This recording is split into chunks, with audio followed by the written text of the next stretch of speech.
Good morning. I am absolutely excited to be here with you this morning. My name is Steve, for those of you that I have not had the chance to meet yet. I work as the student pastor here at the Story Church, and I just have an amazing opportunity on this 4th of July weekend to share with you guys what God's laid on my heart this week. So growing up, I went to a children's program that was called AWANA. It stands for Approved Workmen Are Not Ashamed. It still happens. It's still going strong after all these years. But I went each and every Monday. And there was a lady when I was younger that we all referred to as Grandma Livesey. She was literally the grandma of the church. Everybody called her that. And Grandma Livesey was the one for us younger kids that she would share the Bible story with us each and every week.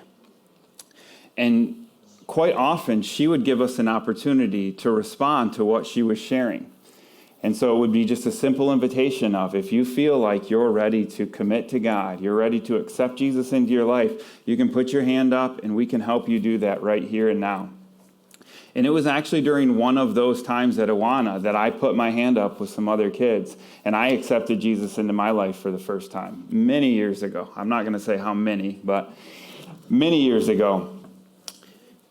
And looking back on that, what I've realized is it wasn't just her words that impacted me or the stories that she shared.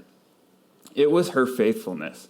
Week after week, year after year, she showed up because she loved God and she loved his children. And we live in a world that celebrates flash over faithfulness these days. Viral moments, instant fame, overnight success, they dominate our feeds, our news stories. But God's Spirit grows something deeper in us, something that doesn't trend, but something that has the power to transform. And as we continue into our series on the fruits of the Spirit today, we're going to be talking about faithfulness. And Sarah, thank you for doing an excellent job setting that up. I almost kind of felt like after our prayer focus moment, I thought we might be good. That was amazing. And I'm just thankful for a staff here that will just set us up into these moments and just share what God is laying on their heart in those moments. But that's what we're going to be focused on today, is faithfulness. And just like Grandma Livesey showed me how that looks, it's not big, it's not flashy, but it happens in the quiet, consistent devotion. Often, faithfulness doesn't get applause. It doesn't go viral, but it's the very foundation of every lasting relationship, every strong church, and every enduring legacy. And so when we look at Galatians 5:22 through 23, we get the list of all the different fruits of the Spirit. But like we talked about for today, for us this morning, but the fruit of the Spirit is faithfulness. And it's not just about believing in God or believing that he exists. It's about being someone that God can trust in those big moments. It's about being someone that others can count on, someone who stays steady when everything else is shaking. That is what it means to be faithful. Most of our life is not lived in the spotlight. Most of life is not on a stage in front of people. And if we don't learn to be faithful in the small things of life, we'll never be ready for the big ones. Faithfulness matters in our marriages. It matters in our parenting, in our jobs, and especially in our walk with God. Faithfulness is such an important aspect and part of all of those things. And if you don't get this, if you don't understand this, then what will happen is you'll continue to chase every new thing that comes along that you think will fulfill that area, and you'll never grow those deep roots that can produce the fruit that we're talking about. And you'll burn out, and you'll just give up too soon. Jesus paints the picture of faithfulness in one of the parables that he talks about. Many of you have heard the parable of the servants. Their master trusts them with a little bit of something. And then you've got the servants that they figure out how they can grow what they've been entrusted with. And there's the servant that just hides it away so that when the master comes back, he's like, I still got it. I'm good, right? But what Jesus tells us in the story about the servants who are entrusted with something valuable, we see that the reward isn't for the most talented or the most visible, but it's for the ones who simply stayed faithful. Because we see in Matthew chapter 25, verse 21, it says, "Well done, good and faithful servant. You have been faithful with a few things. I will put you in charge of many things. Come and share your master's happiness." Notice what the master celebrates here. It's not brilliance. It's not charisma. It's not massive success, but it's the faithfulness. And I don't know about you guys this morning, but I'm extremely thankful for that as being someone that, as far as like my athletic talents go, I probably peaked in my 20s in church softball. And so I don't always want to be judged by how perfect I am at this or how great I am at that. But what it comes down to is, can I be faithful and continue to follow God? But here's the thing. We're not just called to be faithful servants. We follow a faithful God. The reason we can live lives of steady obedience is because we serve a God who has never wavered, never broken a promise, and never walked away. If we look in Deuteronomy chapter 7, verse 9, it says, "Know therefore that the Lord your God is God. He is the faithful God, keeping his covenant of love to 1,000 generations of those who love him and keep his commandments." So from the very beginning in the Garden of Eden to the cross of Christ and well beyond that, God has never broken a promise. He's never walked away. He's never failed. And because he is faithful, we can be faithful. And not just can we, but we are called to be faithful. And if we want to see the clearest picture of faithfulness, in my opinion, we don't have to look any further than Jesus in the Garden of Gethsemane. A lot of us know this story. Jesus has just had communion with his disciples, and he takes a moment away. Jesus isn't surrounded by crowds or performing miracles. He's alone, he's in anguish, and he's praying to his Father. And in Luke 22, verse 44, it says, "And being in anguish, he prayed more earnestly, and his sweat was like drops of blood falling to the ground." And what we see here is faithfulness isn't the absence of fear or struggle. It's choosing obedience in the middle of it. Jesus was in such anguish. We see that Luke, who was a doctor, shares with us that he was in such anguish that his sweat was like blood.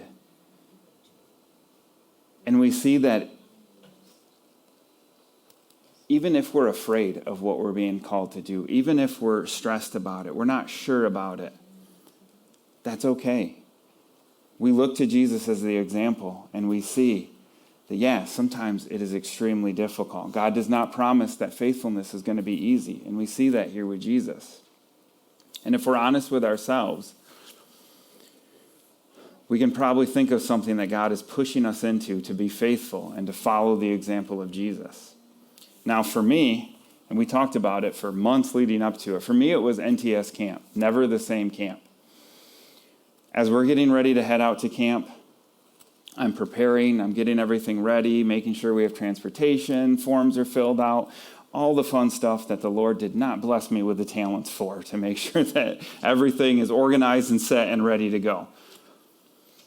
Oh, I don't even want to share this, but case in point to prove that, we got 45 minutes away from the church, and I forgot the trophy. You know the trophy I shared on Sunday? That goes back and is given to the next team. And so in panic, I had to call Kyle and say, I don't know what to do. When are you coming? Well, not till like Thursday. Okay. So just so you know, God did not bless me in the... So preparing for these things, making sure everything's ready, stresses me out. Not only that, But we had 8 guys signed up to go. A blessing, yes. Scary, yes, because it was 8 with me. So 8 on 1. I was stressed and worried about that. Not that we brought 8 crazy, awful students, but it's just 8 guys that I got to make sure I know where they are, what they're doing, and then there's little old me. So, yes, stress. Also, I've been to camp before. I know what's coming. Really long days. Breakfast is at 8 in the morning. Lights out is midnight. Yeah, exactly. Lights out is midnight. When I tell you our students take lights out as a suggestion and not a hard rule, I'm not kidding. So these are long days and there is not much sleep happening. So I'm preparing and getting ready for all of this stuff. And I'm thinking, God, are you sure it's got to be me? You sure somebody else can't step up? Or, God, I'll get through this year, but can we maybe figure out somewhere else to go next year?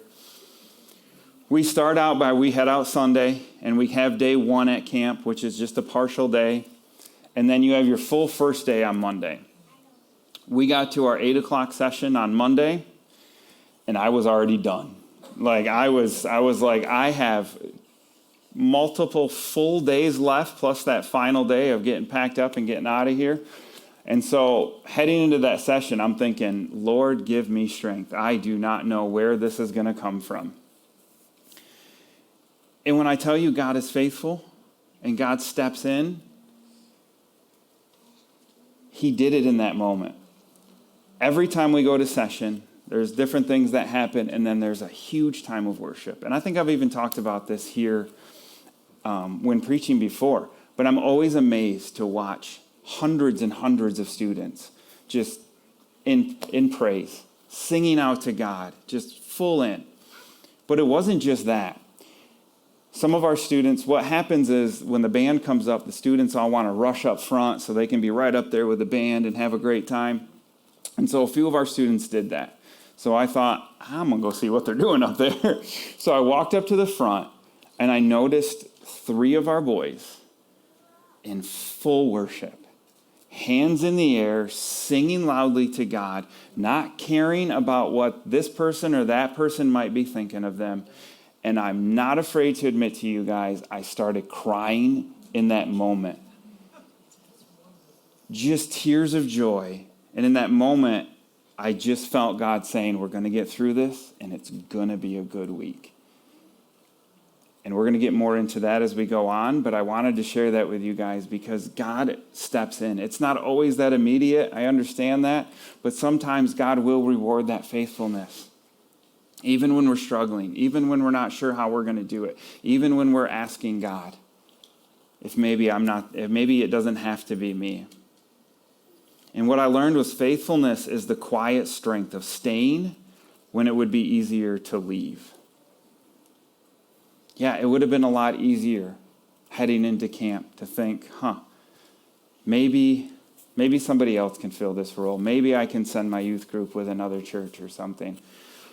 But faithfulness is that quiet strength of just staying when it's easier to leave. In case in point, we get back to the story of Jesus in the garden, and we see that Jesus did not want to go to the cross. He even prayed in Luke 22:42, Father, if you are willing, take this cup from me, yet not my will, but yours be done. In that moment, Jesus is saying, is there another way? Because Jesus knew his death would carry the full horror of darkness, of God-forsakenness. Jesus was facing not just a painful death on the cross, but taking on all of our sin, all of our shame, all of our guilt. And this is what he was facing. And he was in agony, wondering if there was another way. Maybe even like Abraham, when he was about to sacrifice Isaac. Maybe there was another way, and God would step in. But that phrase, he says right there, yet not your will, or not my will, but yours be done. God, I'll continue to be faithful if that's what needs to happen. What we see here is this is not weakness, but it's honesty. It's the quiet strength of our faithfulness. Jesus stayed, he obeyed, and he followed through, thankfully, for all of us. Not because it was easy, but because he was faithful. Jesus didn't quit when it got hard. He didn't walk away when it got painful. He stayed the course, even when it cost him everything. And because he was faithful, we have hope. So when you're tempted to give up on your calling, on your marriage, on your faith even, I ask you to remember the garden. Remember the Savior who stayed. Because faithfulness builds trust, and it builds character, and it builds a legacy. I said we'd come back to NTS camp. It started out with some weakness, some stress, some rough times, and God kept me going in that moment. And I want to share with you guys what God did during that week. A week where I wasn't even sure if it was worth hopping in that van and heading out. We brought 11 students to camp, which is awesome. There's all different sizes of churches there. For us, we started out the first year, we brought 4, we then brought 10, we brought 11 this year. I am absolutely amazed by that. Students that are stepping up and they're willing to show their own faithfulness and say, yes, I will hop in a van with you, Steve, and we'll drive 3.5 hours to a camp and we'll hope for the best. But they're faithful that God will do something in their lives. And I want to share with you guys what happened in the lives of those 11 students during that time. We had one student who he walked up during the time where they said, do you want to recommit your life to Christ? And he went up during that time. Talking in small group later, he shared that growing up, he made that commitment to God, but he only did it because it felt like that's what people wanted him to do. And he said, I never really fully made that choice on my own. And so I got the opportunity to look at him and say, you know what that means, bud? That means you've just committed your life to Christ for the first time. Not only that, we had 2 other students go up and recommit their life to Christ. What that means is from that moment on, they have this spot in their journey with God where from that point on, they're pushing forward and they're taking steps forward to continue to follow God and listen for his call on their lives. This next part is the one that really blew me away. I'm grateful and thankful for the students that committed and recommitted their life to Christ. That's why we go there. But there's like this extra bonus that they do the next night where they give students who feel like they maybe have a call for ministry. Maybe they want to be a missionary, a pastor, something. They feel some sort of call on their lives to be in ministry. So during that time, they have the students come down so they can meet with them, they can share some stuff with them, and then they can go to small groups. We had 4 students step up that they say they're feeling a call for ministry. Not only that, but we have a youth group time every day during camp. And it's an opportunity to just spend some time with God, have some quiet time with God. Doesn't always work out when you've got 11 kids and you tell them, we're going to be quiet now. But that's the goal. But during our final youth group time, we give them this little sheet to fill out. And it's for me as the youth pastor to look over. And it's simply like, did you make a commitment this week? Are you feeling called to ministry? Are you feeling like it's your time to get baptized? We had 2 more students that didn't walk up in that moment share on that sheet that they also feel a call to ministry. So we've got one student that I talked to. She's looking at possibly maybe a worship pastor, maybe a missionary. We had a student that is from Muskegon. He came with a friend, doesn't even go to our church. And going into that week, I thought, it's neat he wants to come with us, but how do I continue to be his youth pastor? It was shared with me during our time. We basically have the equivalent of an entire year of ministry wrapped up in that 5 days of camp with the amount of time we spend with our students. So when I said, God, how do I do this? God said, you do it this week, bud. That is what he told me.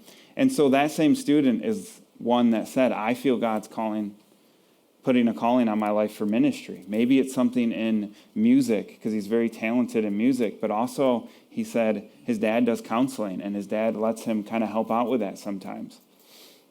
Another student I talked to said, I want to be like a youth pastor. And I thought, yeah, that's my jam. We can talk about this. Another student that just said, I just want people to hear about God like I've heard about God. That's the call I feel on my life. I'm floored hearing these stories of these students coming up and being like, I want to step into ministry.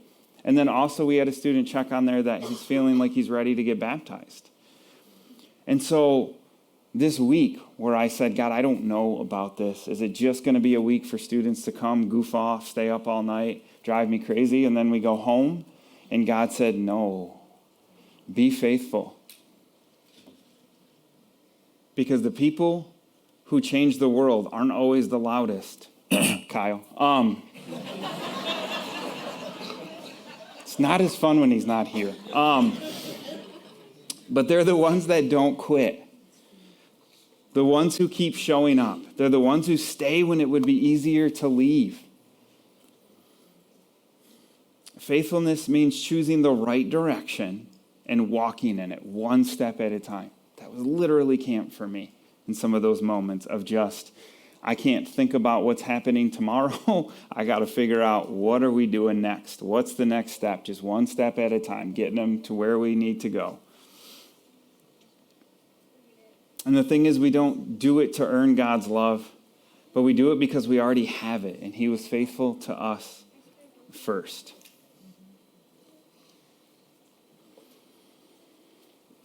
And here's the thing, from the very beginning, humanity has struggled to be faithful. It's no secret. We've broken promises, we've walked away, we've chosen our own way over God's, and yet God remained faithful. He didn't give up on us. Instead, he sent his son, Jesus, to live the perfect life we couldn't live, to die the death we deserved, and to rise again so we could be restored to him. On the cross, like we talked about earlier, Jesus took on all our unfaithfulness and all our sin. The ones you can think of now, that you've already committed, the ones that might still happen, Jesus took all that on in that moment. In exchange, he gave us righteousness. That's the gospel. Not that we were faithful to God, but that he was faithful to us, even when we weren't. Romans 5:8 says, but God demonstrates his own love for us in this. While we were still sinners, Christ died for us. I share that because if you're here this morning and you've never made that commitment to follow Christ and to give your life to him for the first time, just like one of our students did at camp, don't continue to put that off. Today's the day. If you want to talk to somebody about that after the service, come talk to me. I would love to share more about that with you. It's not some magical prayer that needs to be said. It's just a belief and trust in God and knowing that he did exactly what I just said, that he took on our sin and our shame and our guilt. And in exchange, he gave us righteousness and the promise of an eternity with him. Maybe you're sitting here this morning and you feel like, this is already me. I'm living a life of faithfulness. I love God. I know how faithful he's been to me. And I'm continuing to walk that path and do that. To that, I say, great job. And I just want to remind you that we don't always get to see the fruit of that labor in this lifetime. Grandma Livesey, I don't even know if she knows that I was led to Christ during one of her stories. I guarantee she does not know the massive impact she had on the other many kids that came through that program. But continue to be faithful. Continue to show up and do what you're doing. But maybe you're sitting there and thinking, I trust God, I love God, I know how faithful he's been, but I am struggling in my faithfulness. I am struggling to be faithful. And to that I say, I get it. It's not easy. Getting back into a spiritual rhythm of faithfulness is not easy. I kind of liken it to going for that first jog after a long break from running. Robin? You're feeling great, you start out strong, but 5 minutes in, you're literally praying for the rapture to come so you can be done. And you don't have to figure out how to make it back. Yes, take me now, Lord, I am done. But what that is, and why I kind of related to that is because I started preparing once again to run with World Vision. And when I tell you guys that last year when that half marathon ended, that I didn't run again after that, I'm not joking. I was like, that was good. I did my half marathon. I don't even want to think about the word running for I don't know how long. And that was a mistake because when you get out of those rhythms, you get out of that, it goes away. When I started back up last week, I couldn't just step out and be like, hey, I'm going for an 8-mile run. I struggled to get through 2 miles, guys. It was rough. But that's because you've got to start to build that rhythm in. And you can't just quit because it got difficult. Or maybe I didn't quite get to the goal I set out for myself. But I showed up and I was faithful. And that's what it is when we're struggling with our faithfulness. So what we want to ask ourselves this morning is, where in your life is God calling you to stay steady, to remain faithful, to know how to stay? Is it in your marriage when it gets hard and it's a struggle? Is it in your job when it feels thankless? Is it in your spiritual life when you don't feel anything and you're struggling to connect with God? Faithfulness isn't about doing everything. It's not about being the person that can take care of everything. It's about doing the right things and doing them over and over again. Showing up where God has called you. And when I want to say this, when God calls you to stay, and when I say that, it means to stay faithful. Sometimes in our journey, staying faithful to God is stepping away. Maybe it's stepping away from where you're currently at because God's calling you over here to be faithful. I lived that out in my own journey in ministry. God called me away from a church that I was at. That was great to me. That helped me realize my calling. But I had to step away from that to come here, and it was a struggle, but that was part of my own faith journey. So I challenge you to pick one area of your life this week where you've been tempted to give up, and instead, I want you to show up every day, even when it's hard. Maybe it's reading Scripture daily. It's finding that rhythm of getting in the Word and spending time with God. Maybe it's being present with your kids. I'll be the first to admit that I'm guilty of sometimes not actually being present when I'm there with my kids. Maybe it's showing up to serve at church. Finding an area here at the church where God's calling you to step in and be faithful and help out that area. Maybe it's signing up to get baptized. Like I said, we have a student that's talking about that. We have an outdoor baptism service that's happening, I believe, August 3rd. So maybe that's the next step God's calling you in, to step into your faithfulness. Whatever it is, do it. Not for the show, but do it for God. Because in a world chasing the next big thing, the next viral moment, God calls us to just be faithful.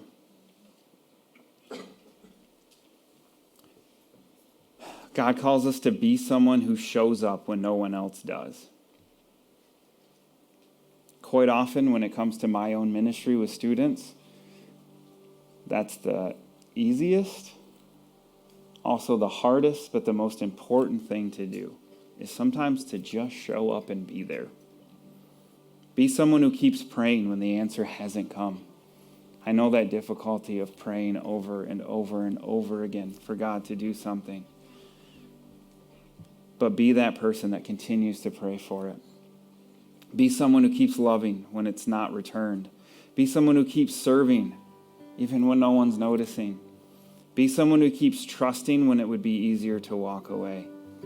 Because faithfulness isn't about being seen. It's about being steady. And guys, it's not about being perfect. Trust me. It's about just being present.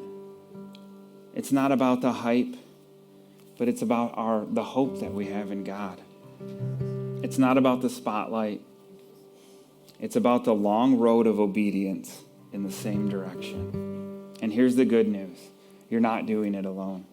The same Spirit who raised Jesus from the dead lives in you. The same Spirit who empowered Jesus to stay faithful in the garden is growing faithfulness in you. So don't give up. Don't give in. Don't walk away. Because when the Spirit grows faithfulness in you, you won't just make a moment, but you'll make a difference. You guys pray with me. God, I'm thankful just for this morning. I'm thankful to be here with your church, God. I'm thankful for the opportunity to share what it is you've shown me about what it means to be faithful, God. I'm thankful for each and every person that's here this morning. I'm thankful for those that are tuning in to see this online, whether it be right here and now, or maybe they're tuning in later when they have a moment. But God, I pray that you will challenge us in our own faithfulness. That when we're struggling to stay faithful in the areas you've called us in, God, I pray that you will remind us of your faithfulness. Remind us that when it was the most difficult, that Jesus, you stayed faithful and you gave us the ultimate hope in life and beyond. So God, this morning I am so grateful and thankful for that, for your faithfulness and for the opportunities I have to demonstrate it back to you. Amen.